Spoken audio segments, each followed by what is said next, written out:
بسم اللہ الرحمن الرحیم۔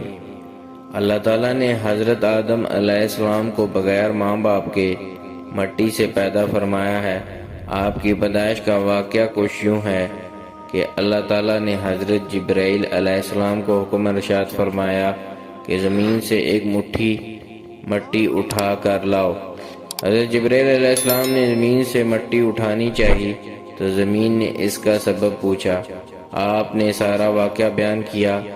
اس پر زمین کہنے لگی، میں خدا کی پناہ چاہتی ہوں اس بات سے کہ مجھ سے کچھ کام کیا جائے یا میری کوئی چیز خراب کی جائے۔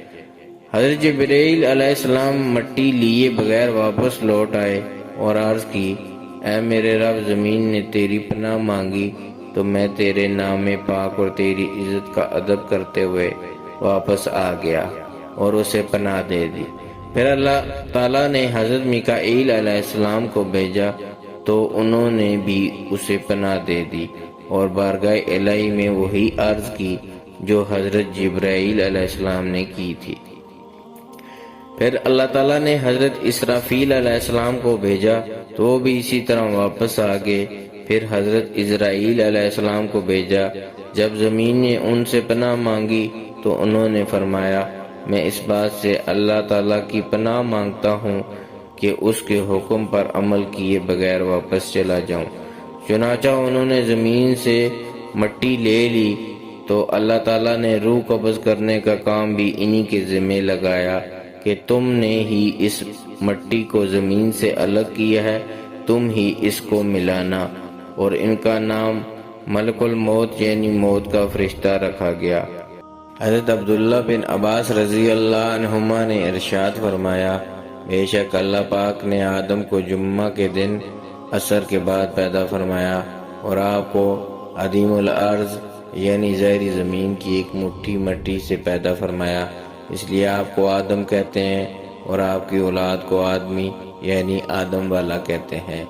حضرت آدم علیہ السلام چونکہ تمام انسانوں کے والد ہیں، اس لیے آپ کی ایک کنیت ابو البشر یعنی تمام انسانوں کے والد ہے۔ آپ علیہ السلام کی ایک کنیت ابو محمد بھی ہے اور جنت میں بھی یہ کنیت آپ کی ہوگی، جیسا کہ حدیث پاک میں ہے کہ جنت میں کسی کی کنیت نہیں ہوگی سوائے حضرت آدم علیہ السلام کے، اور آپ کی عزت و تعظیم کے لیے جنت میں کنیت ابو محمد ہوگی۔ جب حضرت آدم علیہ السلام کے مبارک وجود کا گارا بنا لیا گیا تو اسے ہواؤں کے ذریعے اتنا خشک کیا گیا کہ وہ بجنے والی مٹی کی طرح ہو گیا جیسے ٹھیکری۔ پھر فرشتوں کو حکم ارشاد فرمایا کہ اس کو میدان عرفات کے پاس وادی نعمان میں رکھ دو۔ اس کے بعد اللہ پاک نے اپنے دست قدرت سے حضرت آدم علیہ السلام کا وجود بنایا۔ فرشتوں نے پہلے کبھی ایسی خوبصورت شکل و صورت نہیں دیکھی تھی، لہذا حضرت آدم علیہ السلام کا مبارک وجود دیکھ کر وہ بڑے حیران ہوئے اور ان کے ارد گرد تعجب سے دیکھتے رہے۔ حضرت انس رضی اللہ عنہ کی روایت میں ہے، حضور صلی اللہ علیہ وسلم نے ارشاد فرمایا، جب اللہ تعالیٰ نے جنت میں حضرت آدم علیہ السلام کی صورت بنائی تو جب تک اسی حالت میں رکھنا چاہا تو انہیں چھوڑے رکھا۔ ابلیس ان کے آس پاس گردش کرنے لگا، وہ دیکھتا تھا کہ یہ کیا چیز ہے، تو جب اس نے انہیں خالی پیٹ دیکھا تو سمجھ گیا کہ یہ ایسی مخلوق پیدا کی گئی ہے جو اپنے اوپر قابو نہ رکھے گی، یعنی یہ مخلوق شہوت اور غصے کے وقت اپنے نفس پر قابو نہ رکھے گی اور وسوسے آسانی سے دور نہ کر سکے گی۔ ایک اور روایت میں ہے کہ حضرت آدم علیہ السلام کے مبارک وجود کو دیکھ کر ابلیس نے یہ بھی کہا، ہاں اس کے سینے کے بائیں جانب ایک بند کوٹھڑی ہے، یہ خبر نہیں کہ اس میں کیا ہے، شاید یہی وہ لطیفہ ربانی کی جگہ ہو جس کی وجہ سے یہ خلافت کا حقدار ہوا ہے۔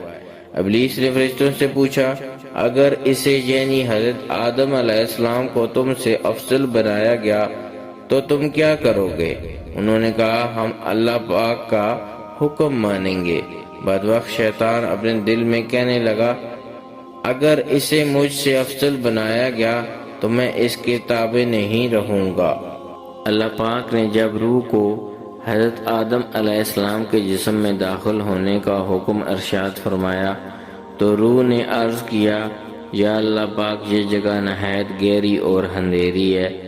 3 بار حکم الہی ہوا اور تینوں بار روح نے یہی عرض کی تو اللہ پاک نے فرمایا، نہ چاہتے ہوئے داخل ہو رہی ہے تو پھر نکلنے میں بھی سخت تکلیف ہوگی۔ یہی وجہ ہے کہ جب انسان کے جسم سے روح نکلتی ہے تو سخت تکلیف ہوتی ہے۔ سب سے پہلے روح حضرت آدم علیہ السلام کے سر مبارک میں داخل ہوئی تو حضرت آدم علیہ السلام کو چھینک آئی۔ اللہ پاک نے آپ کے دل میں الحمدللہ کہنے کا الہام فرمایا تو آپ نے الحمدللہ پڑھا۔ اس پر خود اللہ کریم نے یرحمک اللہ فرمایا۔ جب روح قمر شریف تک پہنچی تو آپ علیہ السلام نے اٹھنا چاہا مگر اٹھ نہ سکے کیونکہ نیچے کے حصے تک ابھی روح نہیں پہنچی تھی۔ جب تمام جسم میں روح پہنچ گئی تو اللہ پاک نے آپ کو ارشاد فرمایا، اے آدم میں کون ہوں؟ حضرت آدم علیہ السلام نے عرض کیا، تو اللہ ہے، تیرے سوا کوئی عبادت کے لائق نہیں۔ اللہ پاک نے ارشاد فرمایا، تم نے صحیح کہا۔ حضرت امام زین العابدین رضی اللہ عنہ سے روایت ہے کہ رسول اللہ صلی اللہ علیہ وسلم نے ارشاد فرمایا، اللہ پاک نے اپنے فضل و کرم سے ابن آدم یعنی انسان کی آنکھوں میں نمکینی رکھی، کیونکہ یہ دونوں چربی کے ٹکڑے ہیں، اگر ایسا نہ ہوتا تو یہ پگھل جاتے۔ اللہ پاک نے ابن آدم پر مہربانی کرتے ہوئے اس کے کانوں میں کڑواہٹ رکھی جو کیڑے مکوڑوں کے لیے رکاوٹ ہے، کیونکہ اگر کوئی کیڑا کان میں داخل ہو جائے تو دماغ تک پہنچ جائے، لیکن جب کڑواہٹ چکھتا ہے تو نکل بھاگتا ہے۔ اللہ پاک نے اپنی رحمت سے ابن آدم کے ناک کے سوراخوں میں حرارت یعنی گرمائش رکھی جس سے وہ بو سونگھتا ہے، اگر یہ نہ ہو تو دماغ بدبودار ہو جائے۔ اللہ پاک نے ابن آدم پر فضل و احسان کرتے ہوئے اس کے ہونٹوں میں مٹھاس رکھی جس کے ذریعے وہ ذائقہ چکھتا ہے اور لوگ اس کی گفتگو کی مٹھاس سے لطف اندوز ہوتے ہیں۔ بخاری شریف میں ہے، حضرت آدم علیہ السلام کا مبارک قد 60 گز یعنی 90 فٹ تھا۔ جو بھی جنت میں جائے گا وہ حضرت آدم علیہ السلام کی صورت پر ہوگا اور اس کا قد 60 گز ہوگا۔ پھر حضرت آدم علیہ السلام کے بعد اب تک مخلوق قد و قامت میں کم ہوتی رہی ہے۔ ناظرین، ویڈیو اچھی لگے تو لائک اور شیئر کر دیں اور نئے آنے والے معزز ناظرین چینل کو سبسکرائب کر کے بیل کے آئیکن کو دبا دیں تاکہ ہر نئی آنے والی ویڈیو کا نوٹیفیکیشن آپ تک پہنچ سکے۔ شکریہ۔